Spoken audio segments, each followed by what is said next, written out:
I'm John Hines, Tacoma City Council Member, and I represent District 1. I think the thing that I really love about this job is really trying to help people, as cliche as it sounds, really to be able to send people emails or call people on the phone and say, hey, thanks for reaching out to me.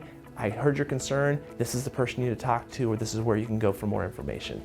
And I also really think one of my favorite things is when that comes about and I run into something where there isn't really an answer, it really motivates me to think about my role as a council member and what policy or what investments can I make in the budgeting process to try to address those concerns and really being grounded in the issues that my constituents bring to me. That's just real my passion. I think if you look at the surveys we've done of the public, in the conversations we have at council meetings, in the emails and phone calls I get as a council member, the biggest issues are safety, housing and homelessness, and kind of what the city looks like, the look and feel of the city.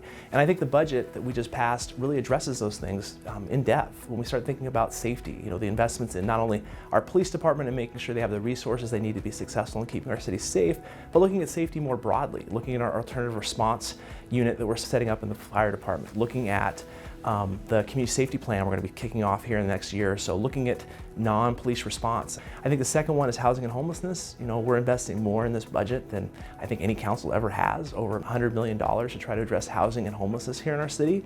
And I think our budget really puts dollars behind that, opening new shelter sites, trying to address kind of the litter, trash, debris that comes from encampments, trying to address some of the safety issues that come from encampments, and really putting a focus on how do we help people. We're compassionate at Tacoma, we want to help people here, and I think this budget really does that. Something that I was very proud of in the budget is throughout my time before I joined council, and then since I've been on the council, I've heard a lot from people about, when is the city going to take a proactive step and really try to keep our city beautiful? And that was one thing that I think we really did fix in this budget. With our solid waste excise tax, we finally have a permanent funding stream that we're going to be able to use those dollars to really focus in on keeping our city beautiful. It's going to be more money to address graffiti that I hear a lot about. It's going to be more money to address the trash and waste we see in business districts. It's going to be more money to help make sure that there are trash cans and services available for people. And then finally, I think it just looks at how can we coordinate the volunteers. We have many amazing people in the city that want to keep our city clean. I think about Litter Free 253, I think about Oscar's Enemies, these community groups